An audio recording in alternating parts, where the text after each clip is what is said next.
मन सीप का तू मोती।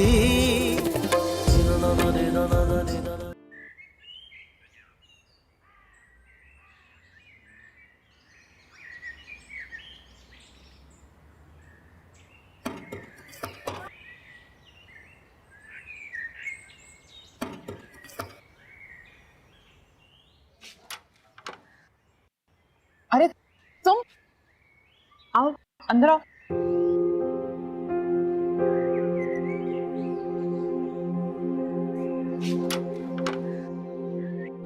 अम्मी, देखे तो तेरा कौन आया है? अस्सलाम वालेकुम। वालेकुम अस्सलाम बेटा, कैसे हो? मैं ठीक, आप कैसी हैं? अल्लाह का शुक्र। मैं आप ही को ना चाय का बोल के आती हूँ। नहीं, मैं चाय नहीं पीऊंगा, थैंक यू। अच्छा तुम बैठो, मैं कपड़े रख कर आती हूँ। वो मैं यहाँ से गुजर रहा था तो मैंने कहा तुमसे पूछता चलूं सब खैर तो है।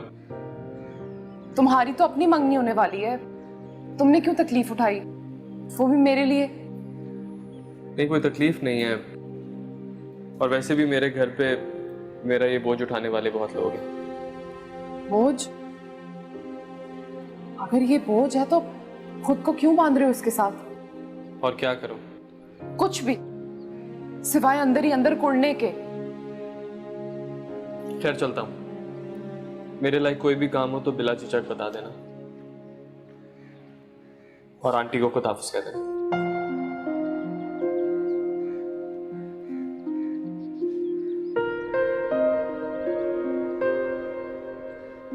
तौबा तौबा बीबियो, मुझे तो अभी तक यकीन नहीं आ रहा।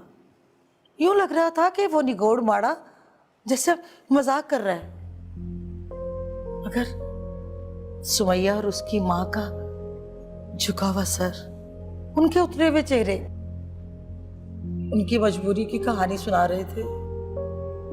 लेकिन हकीकत यही है कि सुमैया जैसी हंसमुख कम उम्र खूबसूरत लड़की के नसीब में वो जानवर लिख दिया गया था।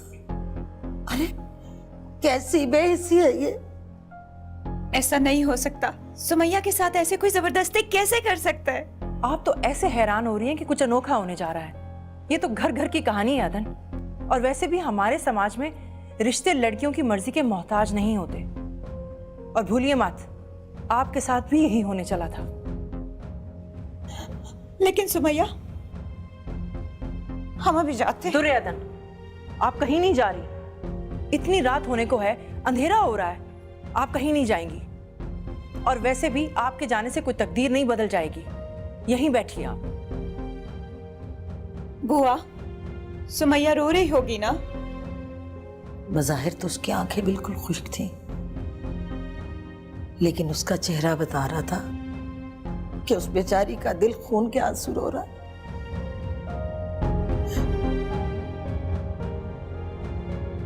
आओ दुर्योधन, देखो जरा क्या लाई हूं मैं तुम्हारे लिए। मिठाई देसी घी में बनी हुई है। हम यहाँ मिठाई खाने नहीं, तुमसे कुछ पूछने आए। तुम हमारे सवाल का जवाब नहीं दे रही सुमैया, क्यों किया तुमने ऐसा? तुम्हारी मोहब्बत तो आदिल था ना, फिर तुमने किसी और का साथ कैसे कबूल कर लिया? तुम किसी के साथ ऐसे कैसे कर सकती हो? मैं कौन होती हूँ कुछ भी करने वाली? क्या मतलब? देखो दुर्योधन, मैं और आदिल ना बचपन से एक दूसरे के पड़ोसी हैं, एक साथ खेल के बड़े हुए हैं, बहुत बहुत दोस्ती है हमें। लेकिन मोहब्बत मोहब्बत तो कुछ और ही हुआ करती है ना। और फिर उसका खानदान तो देखो, वो मास्टर साहब का बेटा है, पढ़ा लिखा अफसर बन जाएगा। मैं कहाँ उसके साथ चल सकती हूँ? कभी नहीं। ये तुम क्या कह रही हो? तुम जरूर हमसे कुछ छुपा रही हो। तुमने खुद ही तो कहा था कि तुम आदिल से मोहब्बत करती हो, और वो भी यकीनन तुम्हें पसंद करते हैं। हाय मैं मर जाऊं, क्या कह रही हो ये तुम? देखो अब ये बात ना आदिल के सामने ना कह देना, पता लगे मैं इतना अच्छा दोस्त भी खो दूं अपना। और मुझ में मोहब्बत करने लायक है ही क्या? और वो तो पहले ही किसी और का हो चुका है। और तुम्हें तो मेरा पता है ना, मैं तो ऐसी बकवास करती रहती हूँ। आग कह देने से मुंह थोड़ी ना जल जाता है। सुमैया, तुम और आदिल एक दूसरे के साथ कितने अच्छे लगते हो। मैं खुश हूँ दुर्योधन। मैं जिस घर जा रही हूँ ना, उसकी दीवारें पक्की हैं, फर्श पे टाइलें भी लगी हैं, खाने को भी है और रुपए पैसे की तो कोई तंगी नहीं है। तो फिर क्या तुम इसलिए यहाँ शादी करने के लिए राजी हो? क्या गुर्बत ही बहाना है? गुर्बत बहाना नहीं है दुर्योधन, धब्बा है, एक धब्बा। और ये कोई मामूली धब्बा भी नहीं है। मैंने बचपन से ही गुर्बत देखी है, फाके, तंगदस्ती, ये सब देखा है। खाने को भी कुछ नहीं होता था। मुझे तो लगा था कि मैं सारी जिंदगी एक अच्छे वक्त का ख्वाब देखती गुजार दूंगी, लेकिन ऐसा नहीं हुआ। मैं खुश हूं, तुम भी उदास ना हो, मेरी खुशी में खुश हो जाओ।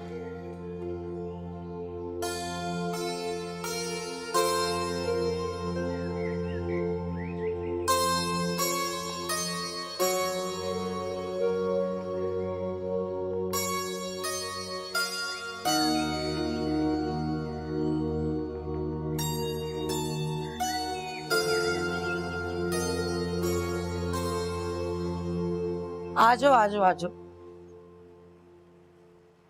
नवाब साहब, ये सुमैया की अम्मा है रजिया, आपको सलाम करने के लिए हाजिर हुई। अस्सलाम वालेकुम। वालेकुम अस्सलाम। बैठो।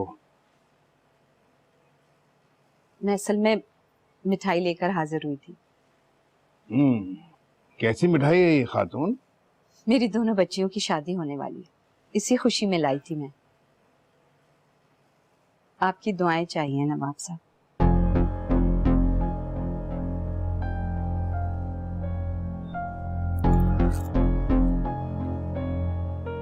ठीक है, अगर तुम्हें किसी किस्म की माली मदद की जरूरत हो तो कह देना, हम तुम्हारी मदद कर देंगे। नहीं, बहुत मेहरबानी आपकी। अब मुझे इजाजत दें, मैं चलती हूँ। ठीक है। अल्लाह हाफ़िज़। अल्लाह हाफ़िज़।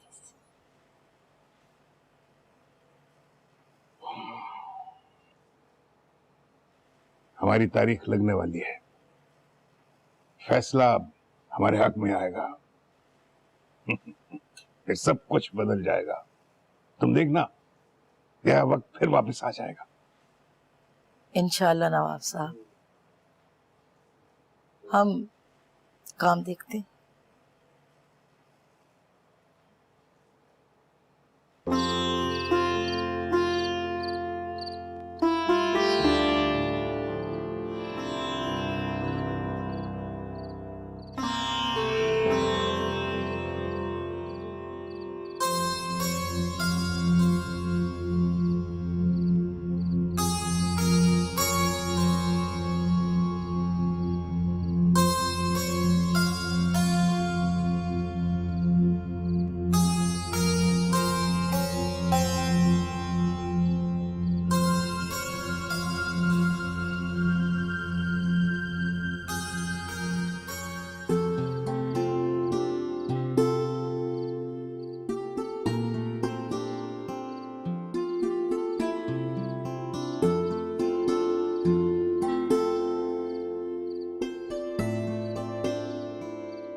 मेरी तरफ देखो।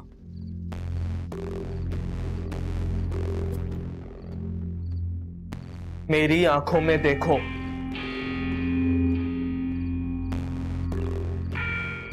मैं देखना चाहता हूं कि इन आंखों में आज भी कितना झूठ भरा है।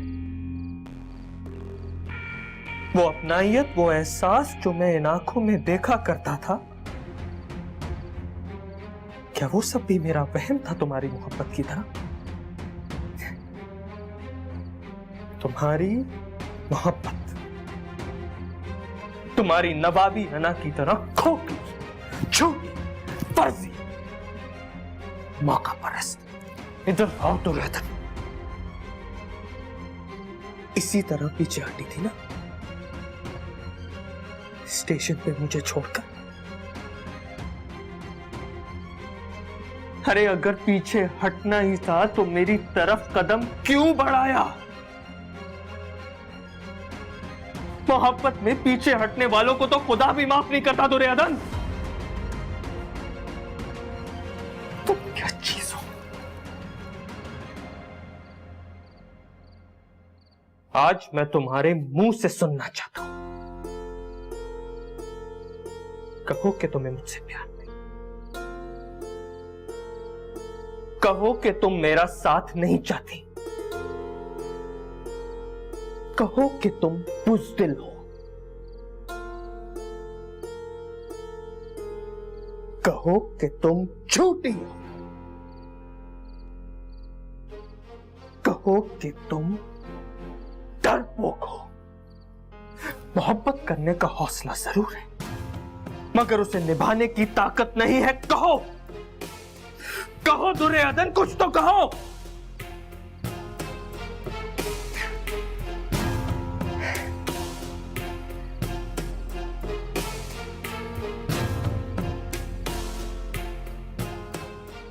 मंगनी मुबारक हो।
अस्सलाम वालेकुम नवाब साहब। वालेकुम अस्सलाम हजूरी।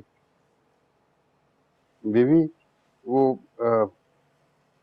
जेब को बुलाइए। जी।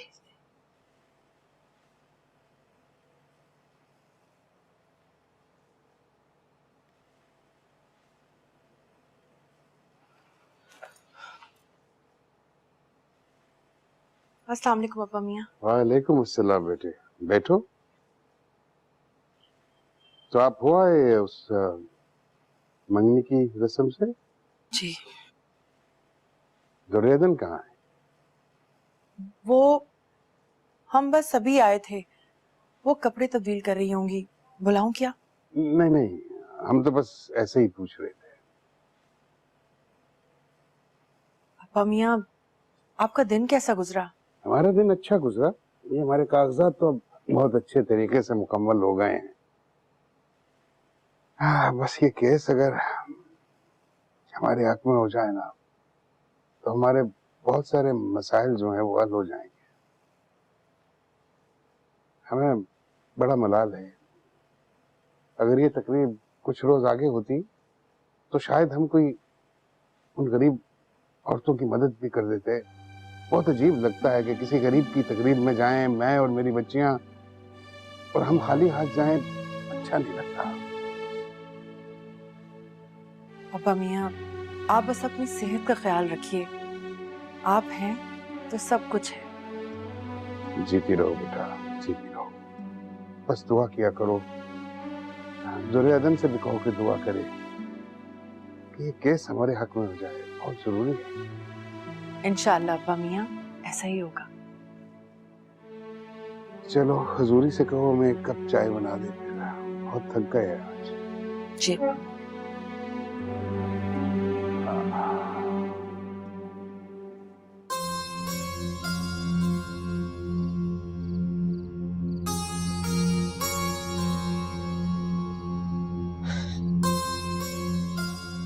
तुमने देखा उसने कैसी हरकत की है? मैंने क्या, सबने देखा है क्या हुआ है वहां। पता नहीं उसे क्या सूझी, क्यों किया उसने ऐसे। अरे वो समझ ही नहीं सकता, दुर्योधन का वक़ार, उसकी सोच। और तुमने उसे क्यों बुलाया था, जबकि तुम जानती थी उन दोनों पे क्या गुजरेगी? मुझे क्या पता था वो ऐसा कर देगा। और तुम गुस्सा क्यों हो रहे हो? गुस्सा नहीं कर रहा, मुझे फिक्र हो रही है। फिक्र होती है मुझे उसकी, दुख होता है मुझे उसके दुख देख के। क्या करूं, मेरे बस में ही नहीं है। काश मैं दुर्योधन को बता सकता कि मैं उसे कितना सोचता हूं। काश मेरे बस में होता तो एक पल में उसके सारे गम उससे दूर कर देता। काश।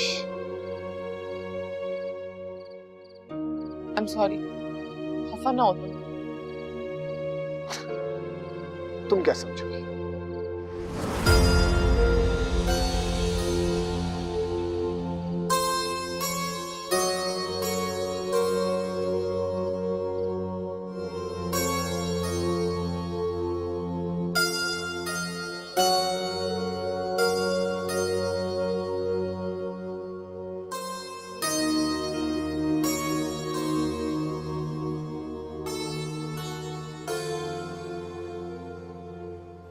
बिलाल,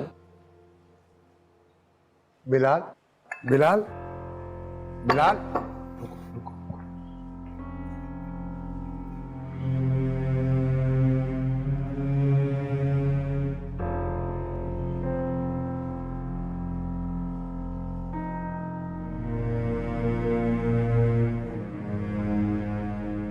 बिलाल बेटा।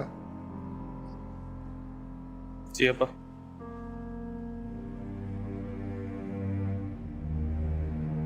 बेटा क्या हुआ है? कुछ नहीं, बस ऐसे ही। ऐसे ही? ऐसे ही क्या? देखो बेटा, ये मेरा हक है कि मैं तुमसे तुम्हारी परेशानी बांट सकूं, कम से कम जितना हो सके। ऐसी क्या परेशानी है कि जो तुम्हें अपनी फैमिली से दूर कर रही है? काश अब्बा आप मेरी परेशानी समझ सकते। काश कोई मेरी परेशानी समझ सकता।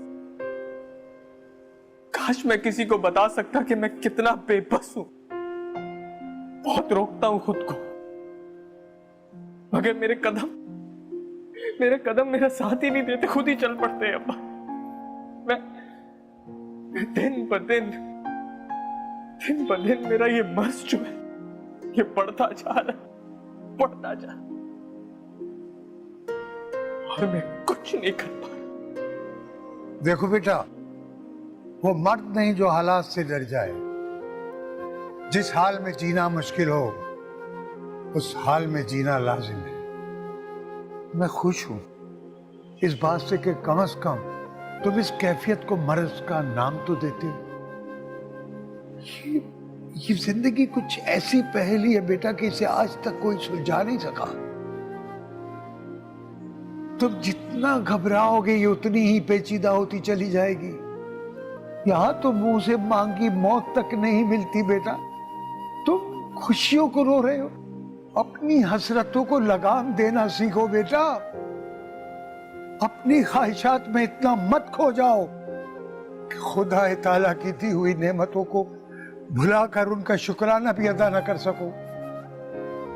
मांगो उससे सच्चे दिल से जो भी तुम्हारी ख्वाहिश है, लेकिन पहले वो जो कुछ तुम्हें दे चुका है उन नेमतों का शुक्र तो अदा करना सीखो, उनकी कदर तो करो बेटा। तुम मेरे बेटे हो, मेरा मान हो। मुझे उम्मीद है कि तुम मेरा सर झुकने नहीं दो। तुम कुछ भी ऐसा नहीं करोगे कि मेरी या नवाब साहब की इज्जत पर हर्फ आए बेटा, वादा करो। मैं वादा करता हूं, मैं वादा करता हूं, कभी आपकी इज्जत को कुछ नहीं होने दूंगा। मुझे माफ कर।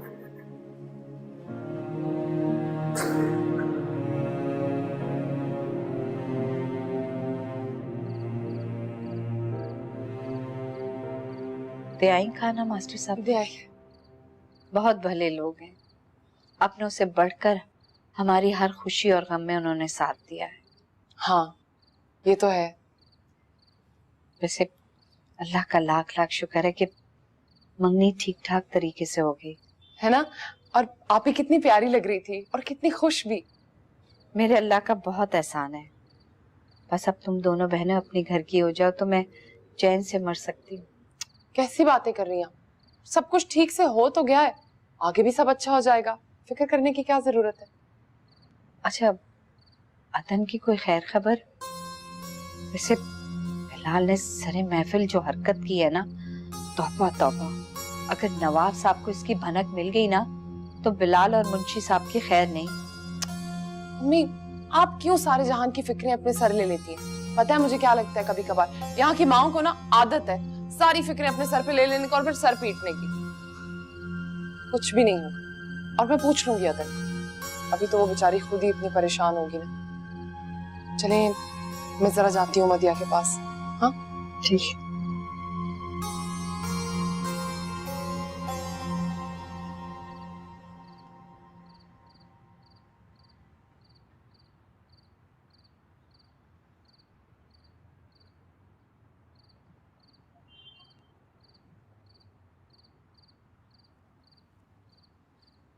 फुफो, जी मेरी जान। हम क्या करें? क्या करना चाहती हैं आप? खूब जगहसाई हो गई हमारी। सब लोग हंसते होंगे हम पे, क्या क्या बातें नहीं करते होंगे। तो बनाने दीजिए। आप कह देने से मुंह थोड़ी ना जल जाता है। हमारी दुर्योधन की पाकीज़गी के तो हम खुद गवाह हैं। हमारे जीते जी आप पर कभी कोई हर्फ भी नहीं आएगा। हमें क्या करना चाहिए फुफो?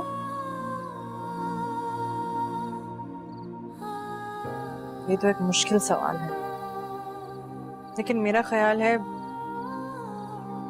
आपको बिलाल का सामना नहीं करना चाहिए। मोहब्बत जानलेवा होती, सब्र कहाँ होता है उसमें। और ये तो नई नई मोहब्बत है, रूठी हुई, मुंह चिढ़ाती हुई। लेकिन हमारा क्या कसूर है? हमें किस चीज की सजा मिल रही है? मोहब्बत से बड़ा और जुर्म क्या होगा? और ये सजा नहीं है, इम्तिहान है। इस इम्तिहान को हमने अपनी नीयत, अपनी मेहनत और दुआ से अपने हक में करना है। सब्र का दामन नहीं छोड़ना।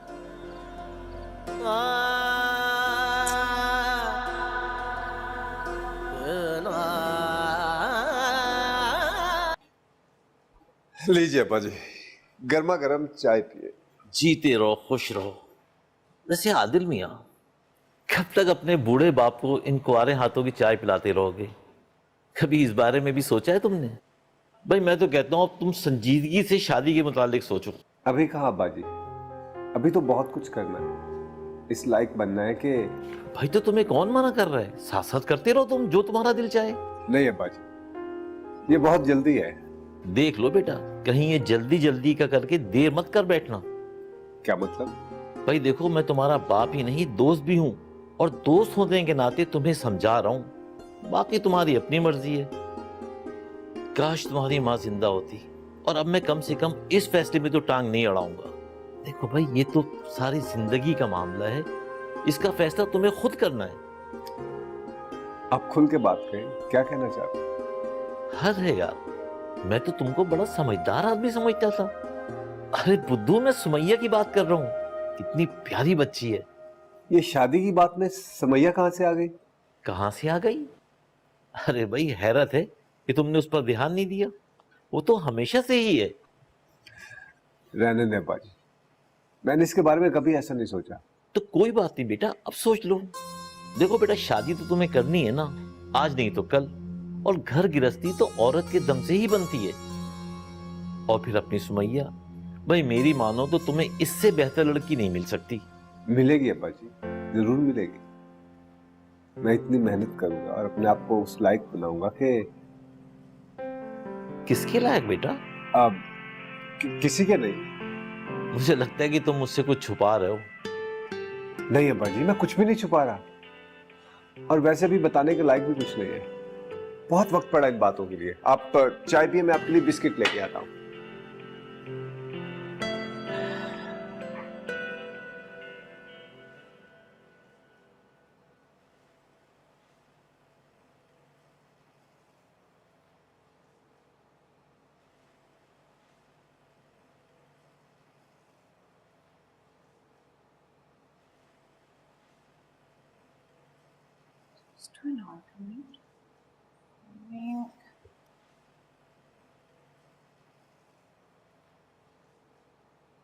है बीबी, ये क्या किताब लेके बैठ गई आप?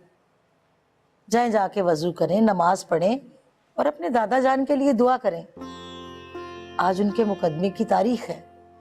बुआ, अगर दादा भाई ये मुकदमा जीत गए तो क्या होगा? लो बताओ, पूछ रही हैं कि क्या होगा, जैसे ये नहीं जानती कि क्या होगा। बीबी, इस घर में और रौनक हो जाएगी, चहल पहल होगी। ये नौकर चाकर, ये बड़ी गाड़ी हमारे गेट के बाहर खड़ी होगी, और इतने ढेर सारे नौकर होंगे आपका हुक्म बजा लाने के लिए। और दादा बा का मिजाज सवा नेज़े पे हो जाएगा। वो इंसानों को इंसान नहीं समझेंगे, उनके तकब्बुर में इजाफा हो जाएगा, और तकब्बुर अल्लाह को पसंद नहीं है। दादा जान मजीद गुनहगार हो जाएंगे। तौबा तौबा तौबा, बीबी कैसी बातें कर रही हैं? अल्लाह मेरी तौबा। चल मेरा बेटा, जा वजू करके आओ और आके दुआ करो। थोड़ी देर।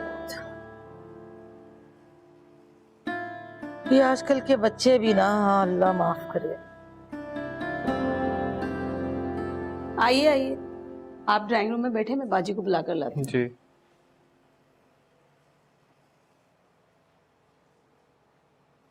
अरे बिलाल, तुम्हें देखकर मुझे बहुत खुशी हो रही है, इतनी कि मैं तुम्हें बता नहीं सकती। लेकिन अब तुम घर पर आए ना, तो खाना खाए बगैर मैं तुम्हें यहाँ से बिल्कुल भी जाने नहीं दूंगी, समझे तुम? आपा, ये भाभी ने आपके लिए कढ़ाई वाले कपड़े भेजे जो आपने मंगवाए थे। अरे भाई, ये मैं बाद में देख लूंगी। इधर देखो। अच्छा तुम बैठो, मैं तुम्हारे लिए खाना लगाती हूँ। पहले एक गिलास ठंडा पानी पिलवा दे। अच्छा चलो ठीक है, मैं लेकर आ रही हूँ, लेकिन तुमने कहीं जाना नहीं है, ठीक है?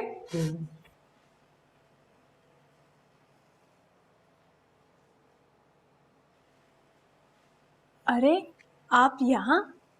अस्सलाम वालेकुम। वालेकुम अस्सलाम। आप आज यहाँ का रास्ता कैसे भूल गए? क्यों? ये मेरी बहन का घर है, नहीं आ सकता? अब ये सिर्फ आपकी बहन का घर नहीं, बल्कि आपका इस घर से एक और रिश्ता भी बनता है। तो क्या आप वाकई सिर्फ अपनी बहन से मिलने आए? तौबा, जज्बों के इजहार में इतनी कंजूसी, ये तो कोई अच्छी आदत नहीं है। नौरीन, मुझे तुमसे एक जरूरी बात भी करनी है। हाँ, मैं सुन रही हूँ। ये लो पानी। हाय, इधर खड़िया। कितने प्यारे लग रहे हो तुम दोनों एक साथ। अरे माँ सदके। अरे क्या हो गया नवाब साहब आगे से हटे, तबीयत खराब है नवाब साहब की। हुआ क्या? कुछ नहीं बस। बैठे नवाब साहब, बैठे प्लीज। या अल्लाह, अल्लाह, क्या हो गया दादा जान को? संभाले खुद। नवाब साहब की तबीयत अच्छी नहीं है, अगर आप इस तरह से परेशानी का इजहार करेंगी तो ये टूट जाएंगे। लेकिन कोई बताएगा भी कि हुआ क्या नवाब साहब को? नवाब साहब केस हार गए और दुख बर्दाश्त नहीं कर पाए। आप इन्हें संभाले, मैं डॉक्टर को बुला के लाता हूँ। अब्बा, ओ मेरा खुदाया। आप पानी लेकर आइए। जी जी मैं लेके आई पानी। हाय मेरे अल्लाह, सब ठीक हो जाएगा। अपने आप को संभाले नवाब साहब। ये लीजिए दुनियादुल, नवाब साहब को पानी दे। नवाब साहब होश करे।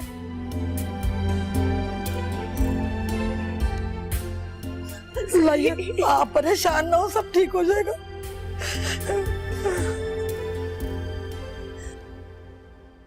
दवाई खा लीजिए ना। अभी हम दवाई नहीं खाएंगे, इसको रख दो यहाँ पे। आप फिक्र मत करें, सब ठीक हो जाएगा। वो फाखरा आपा का फोन आया था, वो आपका पूछ रही थी, आपसे बात करना चाहती हैं। हम किसी से नहीं मिलना चाहते। उनसे कहो कि हमारी दुआएं और मुबारकबाद देकर चली जाए। जिस मुल्क से आई है चली जाए माँ। अब्बा मियाँ, वो भी आपकी बेटी हैं, मैं जानती हूँ। आपका इस हाल में इस तरह से सोचना उसके लिए किस कदर असियत का बाइस होगा। वो वहां से निकल पड़ी हैं, शायद कुछ ही देर में पहुंच जाएं। हम ठीक हैं, हम बिल्कुल ठीक हैं। किसी से मिलना नहीं चाहते हम, तुमसे भी नहीं। तुम भी जाओ, जाओ, चले जाओ यहां से।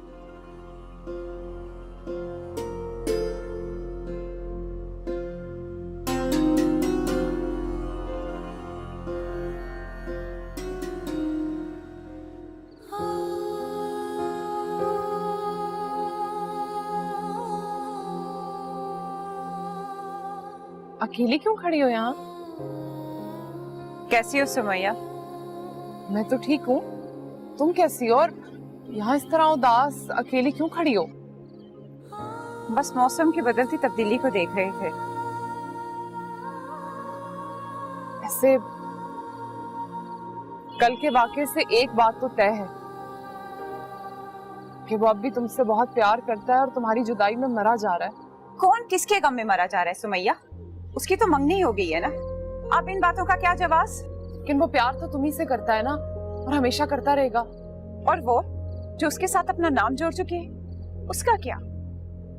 हम इतने खुदगर्ज नहीं हो सकते सुमैया, और ना ही तो हम ऐसी खुदगर्जी की बिलाल से उम्मीद रखते हैं। अब तो उसकी मंगनी भी हो चुकी है, अब तो रास्ता बदलना कैसे मुमकिन है? तुम क्यों कर रही हो अपने साथ ऐसा? और इनकार तो तुम्हारी तरफ से हुआ था ना, तो मुझे भी ये लग रहा है कि बिलाल के साथ बहुत ज्यादती हो रही है। ज्यादती कभी एक तरफ से होती है तो कभी दूसरी तरफ से, और कभी दोनों ही इतराफ से, लेकिन नुकसान दोनों ही तरफ का होता है। फिलहाल हम मजीद नुकसान नहीं बर्दाश्त कर सकते, और हम तो कुछ कर ही नहीं पा रहे सुमैया। हम सच में नहीं जानते कि हमें क्या करना चाहिए, इसलिए हम सिर्फ वो कर रहे हैं जो सही। दुर्योधन,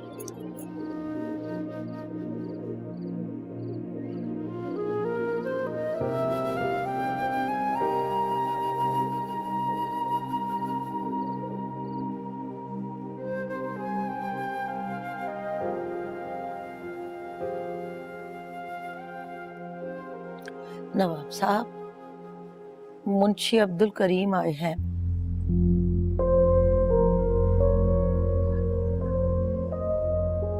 पहले भी आए थे, माफी की सिफारिश करके चले गए थे। मालिक, छोटा हूं बड़ी बात, आपके नमक खार हैं वो। अगर हो सके तो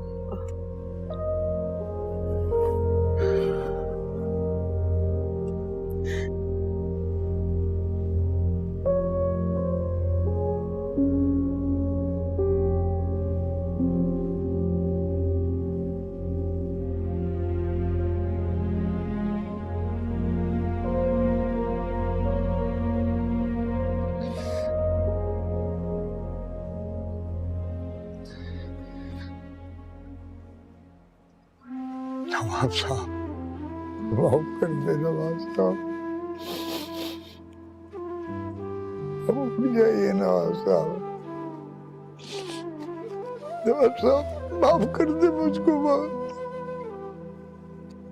उठ खड़े हो नवाब साहब, आपका ये गुलाम आपको इस हाल में नहीं देख सकता नवाब साहब।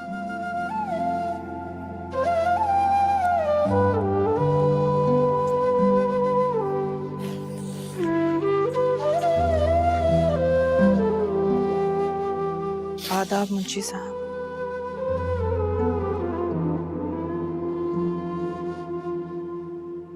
अपा मियाँ फाखरा आप आई हैं।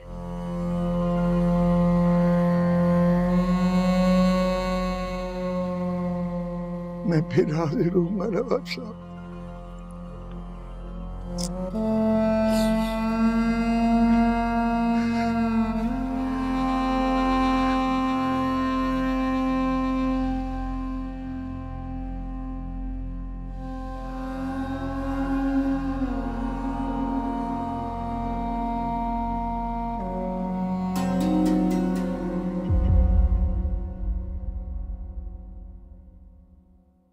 मन सीप का तू मोती,